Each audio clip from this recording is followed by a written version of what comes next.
Hello, hello. Hopefully this is working. Okay.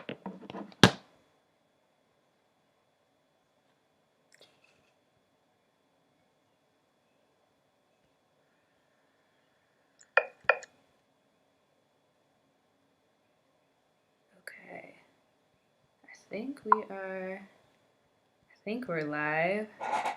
Hi, Amanda. Thank you. I didn't feel like doing it today. So this was my alternative. Okay. I am using a different streaming platform from last time, so I am trying to get a feel for what is going on. So sorry for the bumpy beginning here. I'm gonna give like 2 minutes. I think 2 minutes, yeah, for people to trickle in, and then I'll jump into everything. Hey, Shar, thanks for coming and thank you. If you are here in the chat, I think I can see that 4 people are here with me right now. If you are here, please drop a hello or an emoji or something so I can know that you're here and so I can say hello to you too. Would love to say hi while I'm trying to figure this out. Oh, okay. I think we're good. While I try to figure this out, for the people that are in the chat, hi, how are y'all doing? Hey, Shar, how are you doing today? How are we feeling? What are we excited about today? What do we eat today? I'm trying to hear everything.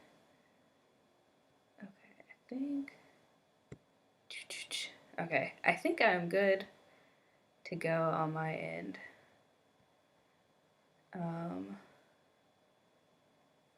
I'm gonna give it one more minute though, and then I'm gonna go ahead and get started.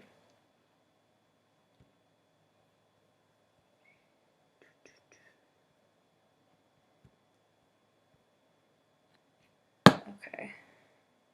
And again, if you are here, if you're live with me, feel free to drop a hello or an emoji or something in the chat to let me know that you're here so I can say, hey, nice.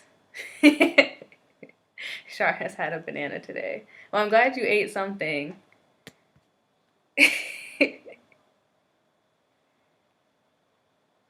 All right.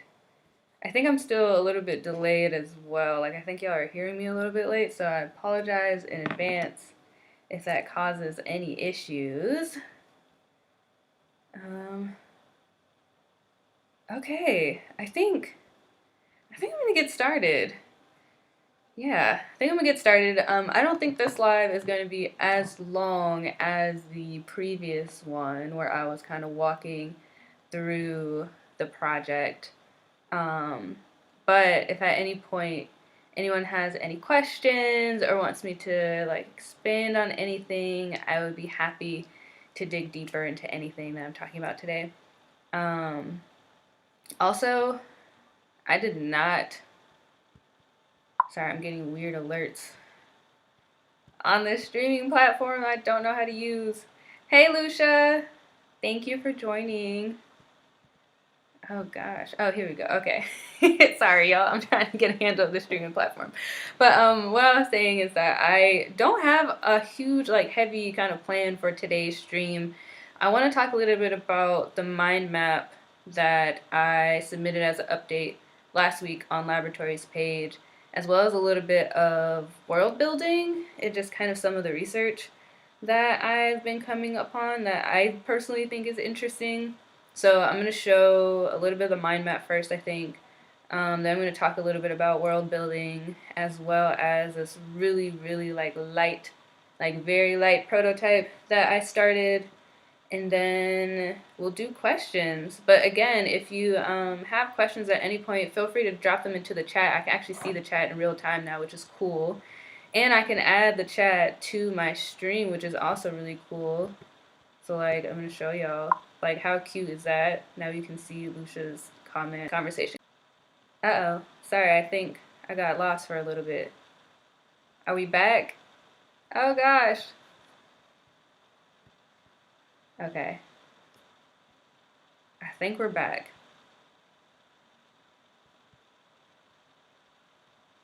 Uh-oh. Can y'all hear me? Are we here? Okay, we back. Cool. Sorry about that. It's a little bit rainy in Atlanta today, so my internet might be a little bit choppy. All right, so let's get into it. Okay, so for those of you who weren't here 2 weeks ago, my project is called A Place for Us to Grieve. It is a, oh, thanks y'all. Thank you, Amanda. Thank you, Lucia.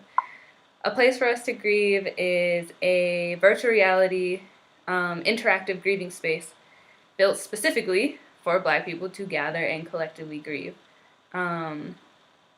So I'm in the process of really researching this project. I proposed this project to laboratory, like completely new. So I'm starting from square one, from the research phase, and moving all the way through like designing, prototyping, all of that as we go. So when I was talking last week, I was still very much in the kind of beginning research phases, like trying to settle into the project.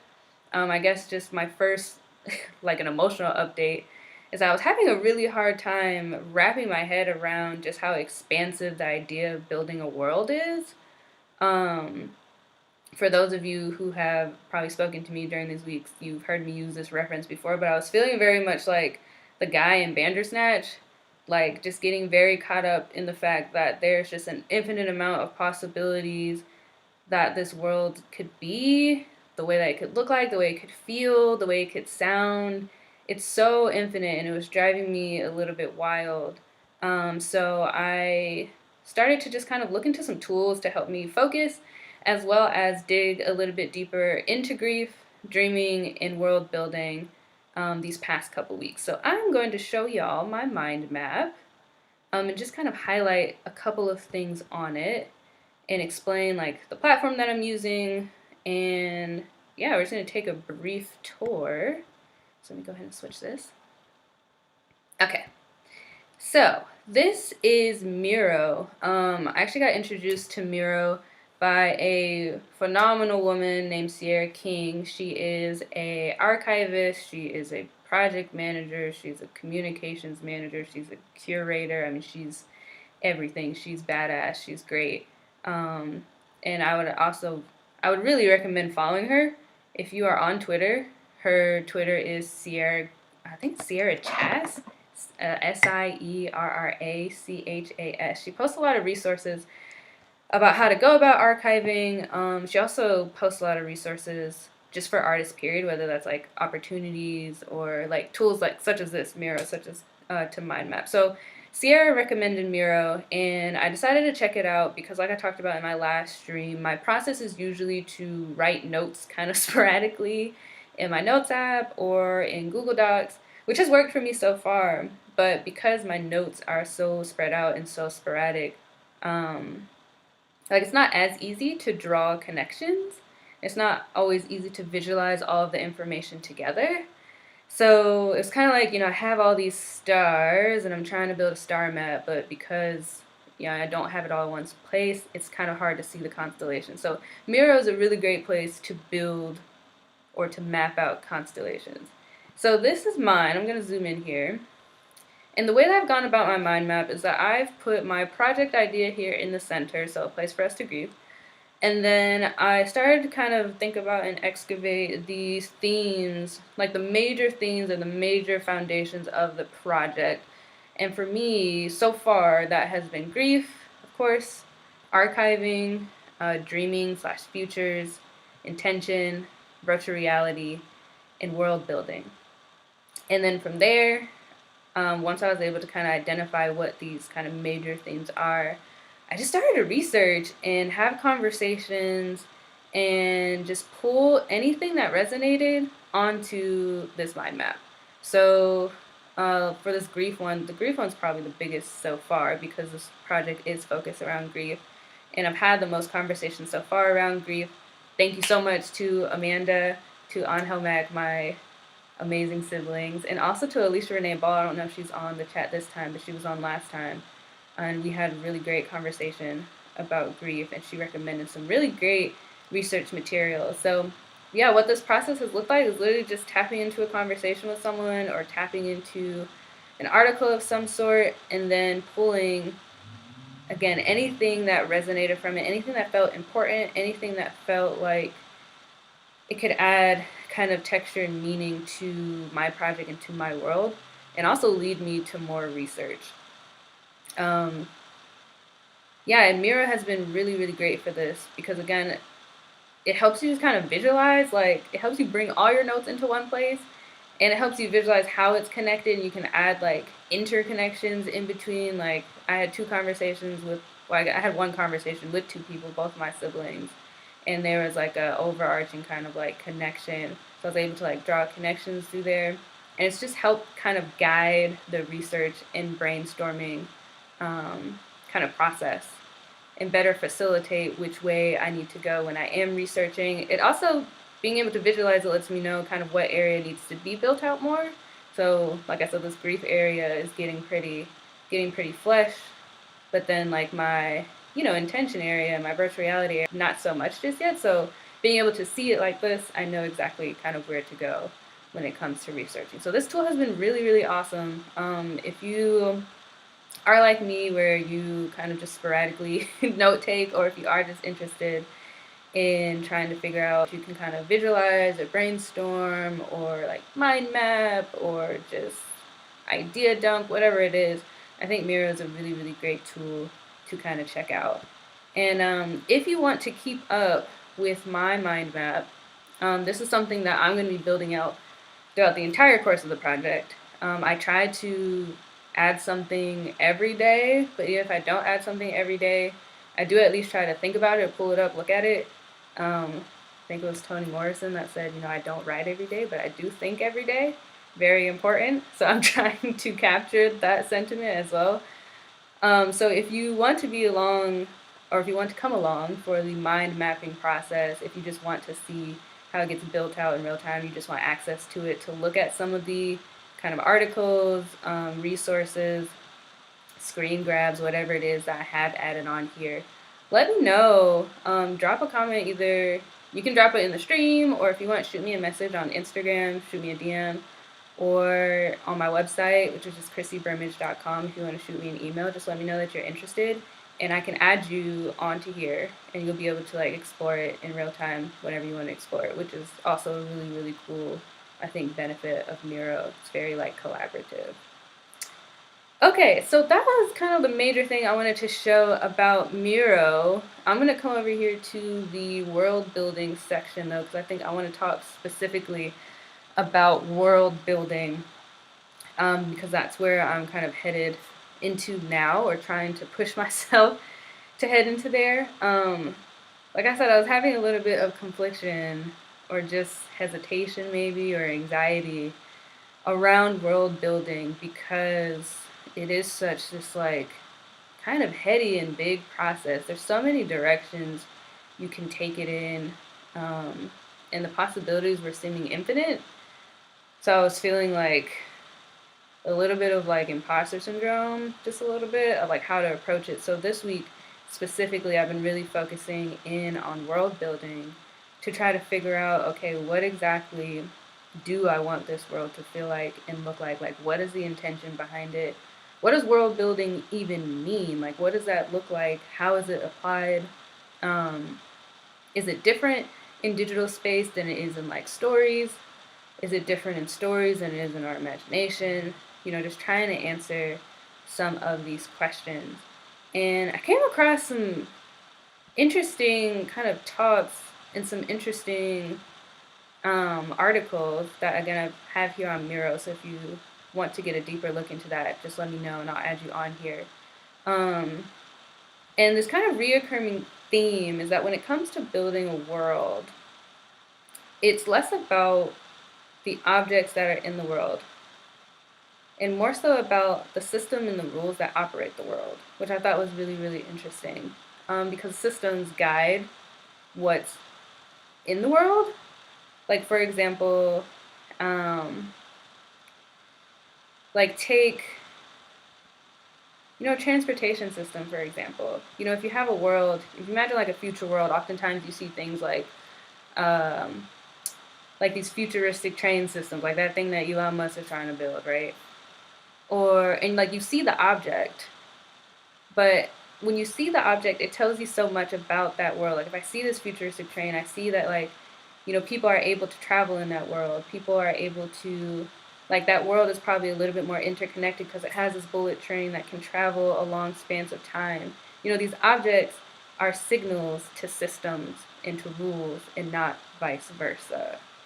So learning about that, I think, has helped me kind of get a little bit more of a handle on at least the direction of where to start when building the world. I think last week I was talking about objects, but now I'm thinking about, okay, like what are the systems that I want to play into the world? Like what are the themes that are important here? And then how can that guide the objects? So I started to prototype, not even a real prototype, but just like I was so kind of paralyzed by the possibilities that I wanted to just kind of get in Blender and just start to play around with like shapes and forms and see, what comes out. And I started to build this, but honestly, after I started doing the research about like systems and rules and how that guides how a world like feels and looks, I'm like kind of leaning towards scrapping, not maybe scrapping this, but changing some things about this. Because, for example, like something that I want to be important in my world is accessibility, right? And like when I see stairs, like stairs aren't always accessible, right? Like not in material space. What do stairs mean in digital space? And then why are they in this world? Just asking questions like that to figure out how I want to like tweak this. But this just kind of started again with me just being like, okay, I just want to feel out what it feels to start building. So this was like the intended kind of like origin point. Like when you come into the world, this is where you land. It's just some platform, maybe some pillars, I don't know. And then you come to like this middle part and maybe there's like a map or some type of navigation system to figure out where to go.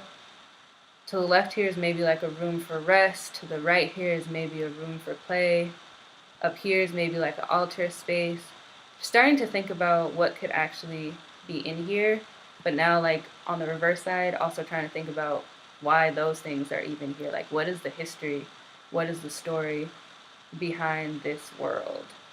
So yeah, I'm trying to move beyond just objects and think deeper to create an actual like fluid and like realistic and meaningful world.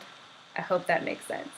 So I think what I'm going to do, I'm probably going to keep this prototype just because it is a good kind of like playscape to just kind of like experiment and stuff. But something that I came across in a world building talk that Ian Huber did, which he's considered like a Blender kind of guru, master, whatever. He did a talk about world building specifically in Blender. And something that he said really stuck out, which is if you're working on a story, it's often good to start with a map because then the character knows what it's like to go from A to B. So before you even start building your world, he advises to make a map. And like that made so much sense to me because when you make a map, you are thinking about how a character, how a person is going to move through this world that hasn't been built yet, and like how everything on the map kind of interplays with each other. So I've been doing a little bit of just kind of like researching of video game maps, just because video games are something that are near and dear to my heart, but also, I mean, they have maps. Like they have maps for worlds that somebody have built. And just kind of going through different maps, seeing what's on them. I think one that is like particularly great map is this Wind Waker map. Zelda Wind Waker. You see all these different things on here. You know, there's shrines, there's forests, there's different locations, there's roads, there's different terrain. And all of these things all together are telling a story. You know, even before I enter this game, just by looking at this map, I'm getting data on this world. And I'm also seeing how I can move in it once I land in it, which I think is like really interesting and really powerful and something that I never really thought about before. So I'm thinking that my next step, like my next kind of tangible step, is I want to build some type of map or just draft out some type of map of the world to think about how exactly I want people to navigate, like what that looks like, as well as kind of developing the story behind that map and how these things got here and like how that became interconnected and what purpose they serve for the community that it's being built for. And then once I have some form of a map, I think then I'll probably go back in to Blender to do more prototyping. I realized that I'm not a pen and paper prototyper. I like prototyping in 3D, so I'm probably again gonna head back into Blender to just try to play around with shapes and forms to see what kind of feels good. And then at that point, I'll probably move into like actually designing some assets and maybe even some avatars. Still thinking about that for the kind of real world. But yeah, that's kind of where I'm at as terms of like what I'm trying to just kind of like noodle through and process through. Miro has been like really just kind of heaven sent when it's come to building out and exploring what some of these like concepts mean and like the way that it can go. I mean, there were things I wasn't even really thinking about at the beginning of this project, such as archiving. And I had a chat with Alicia where she brought that concept up, asking questions like, you know, how can artifacts that have been left behind digitally be utilized in the future?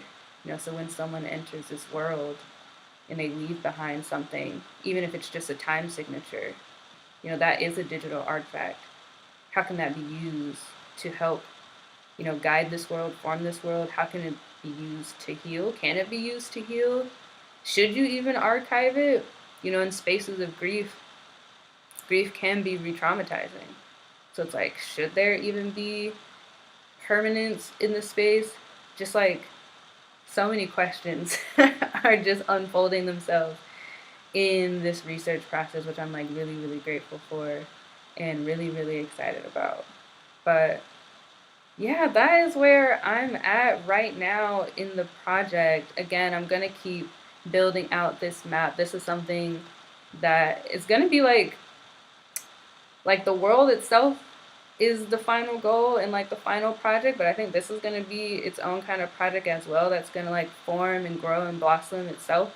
So at the end of the project, it would be really cool to be able to present the world, but also be able to present like this mind map as well that help kind of form and guide it. And yeah, so I'm going to switch back to my face. Hello. Okay, so we have like, it's only been like 25 minutes. So, I mean, really we have like 30 minutes, but we have time, period. If anyone has any questions or if there's anything that anyone wants to see in detail, I will hang around for a little bit and I'll be happy to answer. Yeah, any questions, any notes, any comments, or any feedback that anyone has, please feel free to drop them in the chat. I am all ears.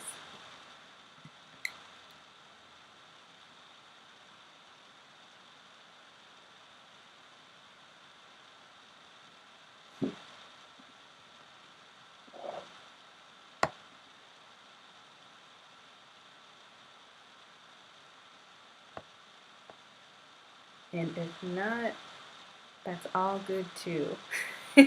I'll probably end the stream in like a couple of minutes if it doesn't look like there are any questions.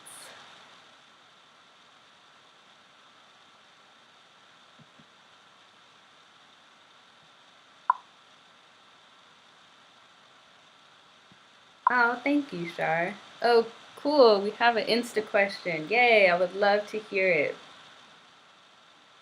And thank you so much, Shar, for being here. It really means a lot.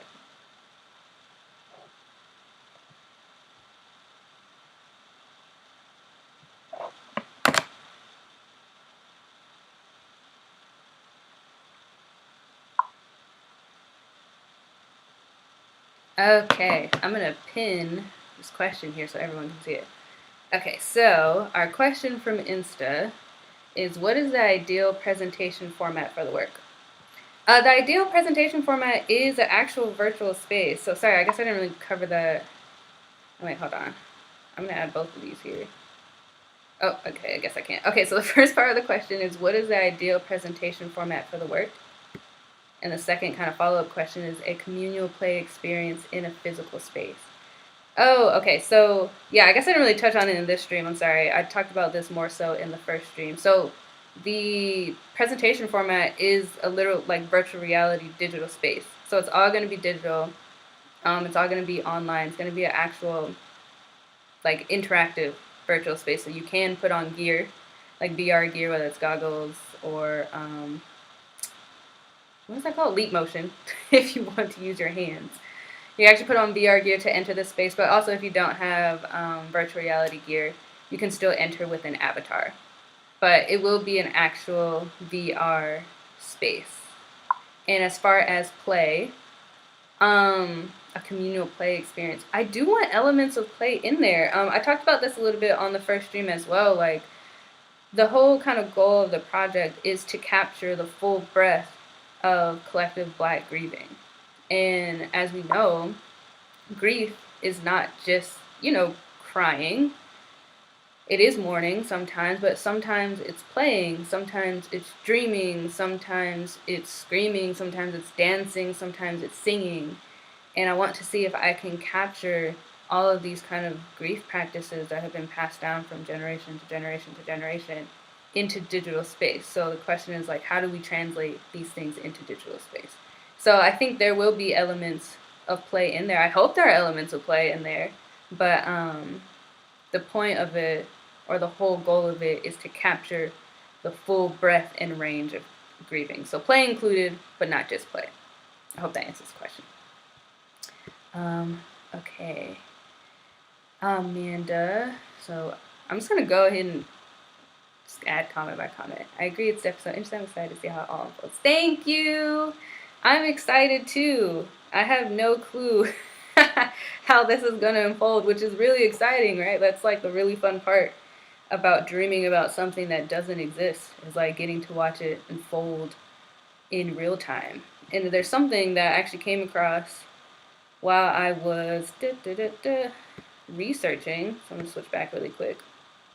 I think it's over here. Let me see if I can find it.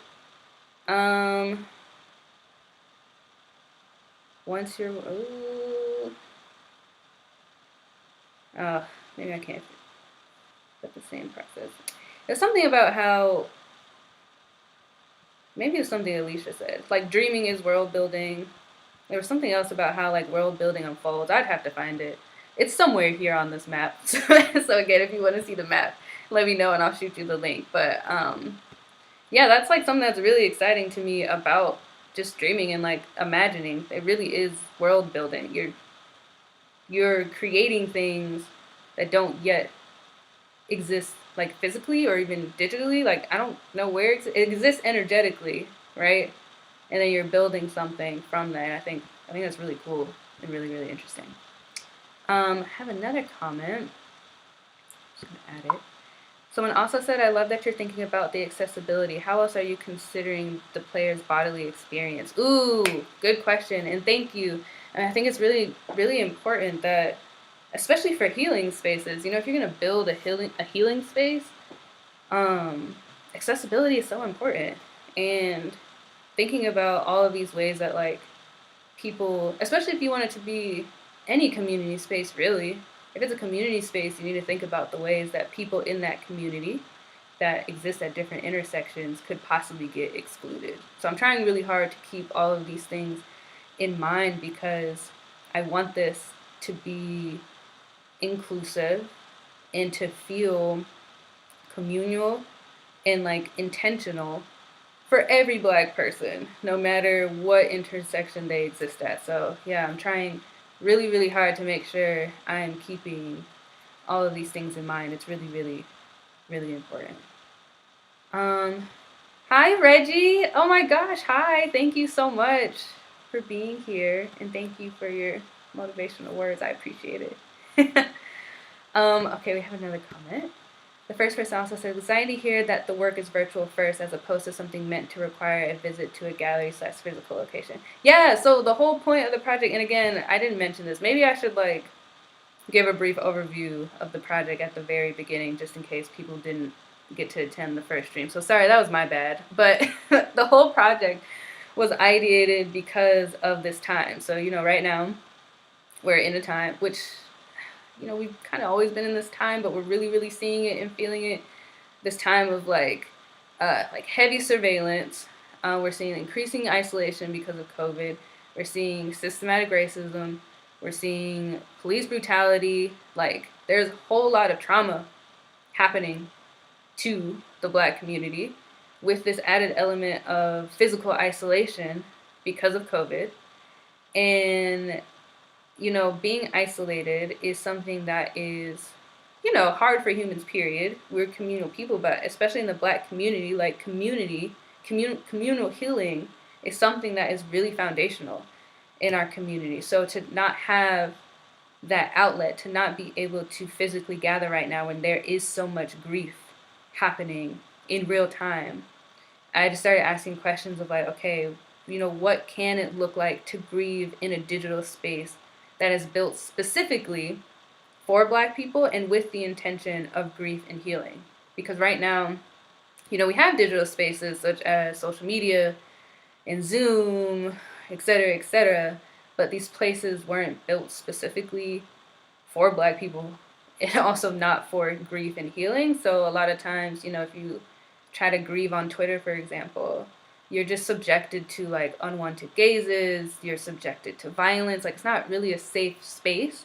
And also, it doesn't capture the full breadth of grieving. You know, I can talk, there can be solidarity on my timeline. You know, you see it, you know, like when Chadwick Boseman passed, how everyone was able to kind of gather online and like we share our experiences in real time with each other. That was a beautiful thing. But Twitter's not really safe. And I also can't also do other things that, you know, that go into grieving practices such as, you know, praying, altar spaces, dancing, some of the things that I listed before. So yeah, I was just asking questions of like, okay, in these times of really heavy physical isolation, when community is so integral to our healing, to Black healing, what can it look like to grieve safely and collectively online? What can it look like to translate our our material grieving practices, so the grieving practices that we do in non-digital spaces, what does it look like to translate those things online? And yeah, like how do we move through that? How do we create that intentionally? Yeah. So sorry, sorry I didn't mention that.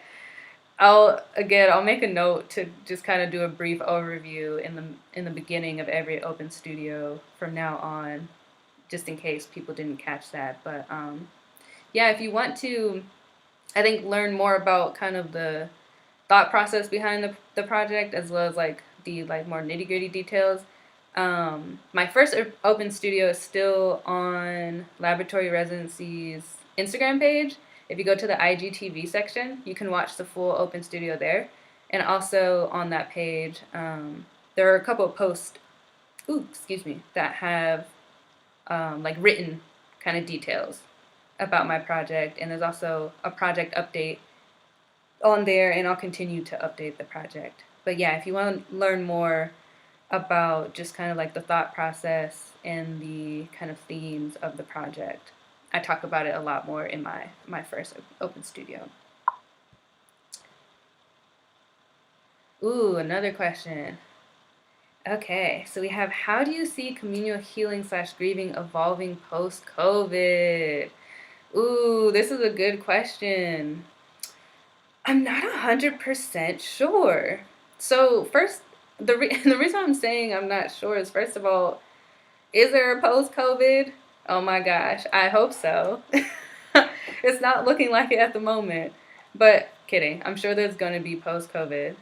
Um, but COVID has changed so much, I think, for everyone. Like, when I'm imagining, that day where the news goes out that it's safe to go outside, right? I'm trying to imagine, how I would feel. Like, how I would feel personally would be still pretty, like, apprehensive. Like, it's still a little bit kind of weary of being out physically in, like, community space, not exactly community spaces, but being out just with other people. And I know I've had a couple conversations with other people who have kind of expressed the same sentiment, that it's probably going to take a while to adjust back to being comfortable and feeling safe in physical kind of community spaces. So I'm wondering first if there will be more digital community healing spaces online, because a lot of people are building them out right now. A lot of people have been trying to figure out, okay, well, how, again, this option no longer exists, at least for right now. So people are transitioning online and trying to be more intentional about digital spaces, which I think is a really good thing. So I feel like a lot of those spaces will honestly continue post COVID. And I think what I'm hoping for is that because we've had to get more intentional in digital space when it comes to communal grieving, and like having to think more about accessibility, because online digital spaces are usually not accessible. But now that everyone's online, a lot of people are being forced to think about it. A lot of people are being forced to talk about things, such as systemic racism and everything else going on in the world, because we all are online. Everyone's looking right now. So what I'm hoping is that because we've had to become more intentional in digital space, fingers crossed, in our post-COVID world, our healing spaces, our community spaces, all of our spaces will hopefully be more kind of intentional and thoughtful as well in the material world post-COVID. That's what I am hoping for. That's what I'm going to continue to dream for and build for. But I'm not 100% sure. It's going to be interesting watching life, I guess, unfold post-COVID. Especially those first, I feel like, couple of months, watching everyone navigate that. But thank you. That was a really good question. And I would love to hear what y'all think as well. If anyone else has any kind of thoughts or ideas of how you feel the world, or like our communal kind of healing and grieving, might unfold post-COVID. I'm curious. I'm also thinking, though, maybe because we've been robbed of physical space and that physical grieving, not being able to do like homegoing, like that's such a big thing in burial practice, in Black burial practices. I'm wondering too if we will be like kind of eager to jump back into that and to like kind of hold it more tightly. I don't know. There's a lot of possibilities here. I can see it going a lot of different ways. Yeah, it's a very good question. Thank you so much. All right, I'm seeing another question. Okay, so we have you given any thought to resources from professionals that deal with grief, or more of a space to just connect with others who may be in the same space? Or how deep does that go? How deep does that go? That is the question of the day.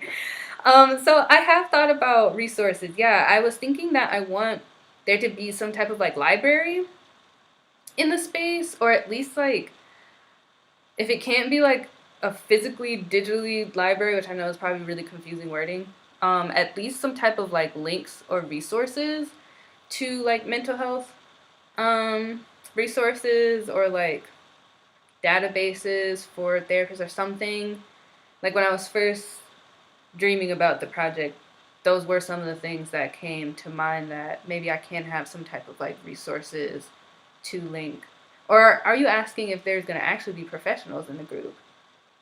Um, which is also something that I've thought about. I haven't thought about actually like having an on-site therapist or like mental health professional in the space, but there are actually people right now. I think there's a resident at I-Beam, which I-Beam is another like art tech residency if you haven't heard of it. There's someone, I think, with I-Beam residency that is building out a digital therapist. It's like a AI, like a machine learning digital therapist. So I thought it was really interesting. I don't know how it works, but it does show you that like something's possible in that realm. So yeah, I have thought about it. I don't have like any set decisions made yet of like how that's going to be incorporated into the space yet, but I would at the very least, very least, like for some type of like mental health resources to be available somewhere within the realm of the space. So even if maybe it's not in the actual world, maybe it's like, you know, links on like the access page to the world, or like the blog associated with the world, or something like that, if that makes sense.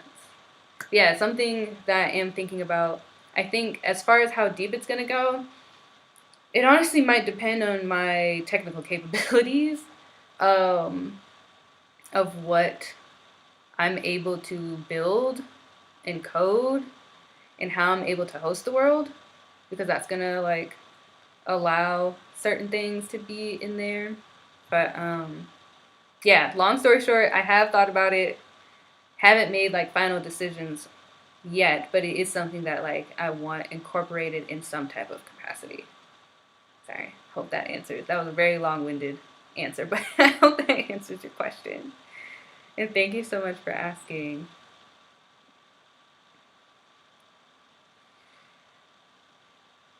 Are there any other questions? I appreciate y'all's questions. This makes me really happy. I feel like I go into every stream like there probably won't, like I'm just gonna talk for a little bit, maybe get one question, and then head out.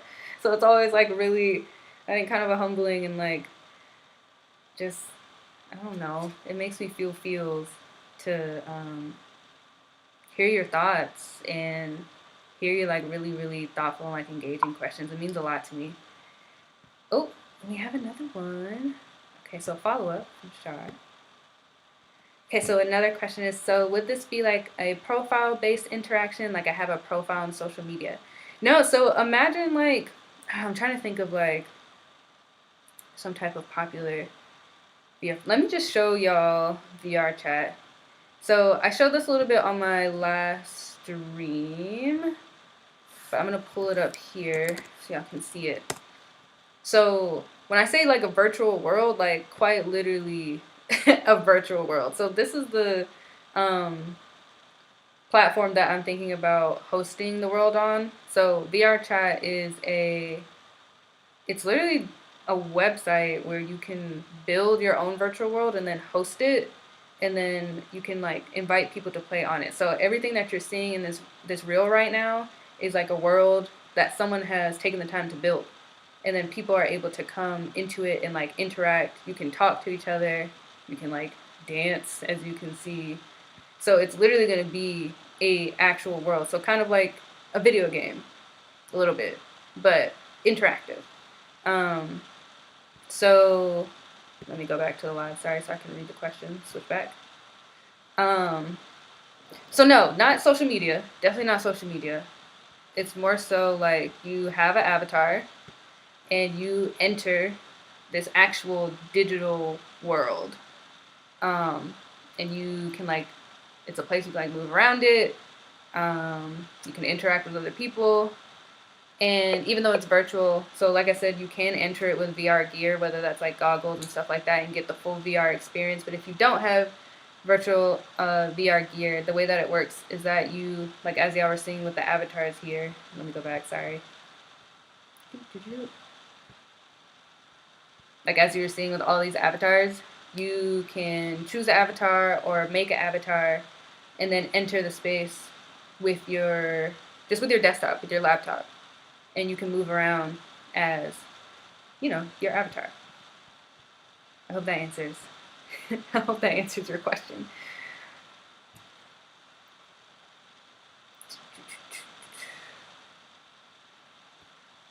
And if anyone has more questions, like if anyone wants to get like deeper into how like VR chat works, how the project works, well, not exactly works, but the ideas behind the project or anything like that, again, feel free to reach out to me either on Instagram or via my website, which again is just chrissybrimmge.com. I mean, if you know me, holla at me. You know how to reach me. Like, I'm happy to answer any more questions and like get deeper into conversation if you have them. All right, so it is 4:46, so we have like 14 minutes before I think the Instagram live gets cut. So does anyone else have any more questions or comments or feedback or anything that they want to share or ask before we go for today? And thank you again to everyone that's been here so far and like asked questions. Your questions really like push me to think about things that I may not have like encountered on my own. You know, no man is an island, right? So I really appreciate y'all taking time to like engage with the project. It really, really means a lot to me, and it helps with this whole world building process because world building is communal. You can't just do it on your own. So thanks so much, y'all. All right, so I'm gonna give another like a minute just to see if any other last questions come through, any last comments, if anything from Instagram comes through, and then I will wrap this live up.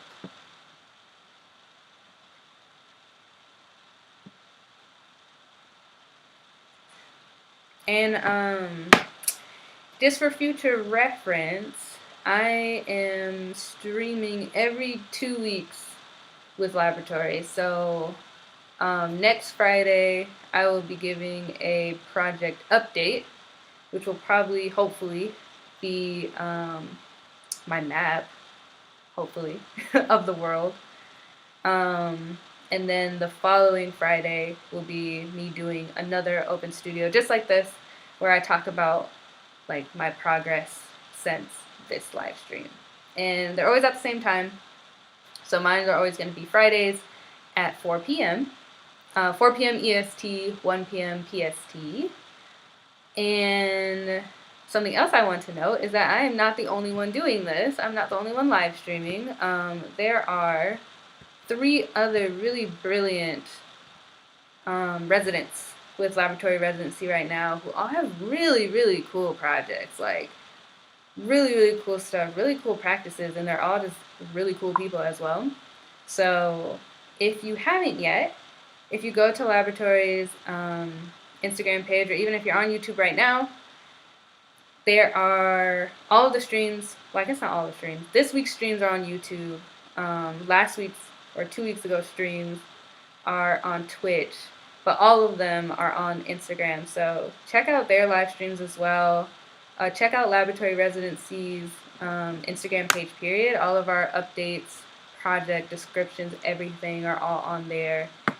And yeah, get into their projects too. They're doing some really, really cool stuff, and they're really, really cool people. Okay, it doesn't seem like there are any more questions, so I think I'm going to go ahead and sign out. Thank you so much, everyone, for being here. Again, it means a lot just to have you all here kind of like navigating with me as I move through this project. Again, I really, really appreciate all the feedback and comments that I've gotten. It really has helped kind of guide my thinking and guide this project. Yeah, I really couldn't do this without y'all. This is like community work, and I'm just so grateful to my community. So Thanks so much for being here, y'all. I will be back here in 2 weeks on Friday, same time. Be there, be square. Until next time, love you all and have a great rest of your weekend, y'all. Adios.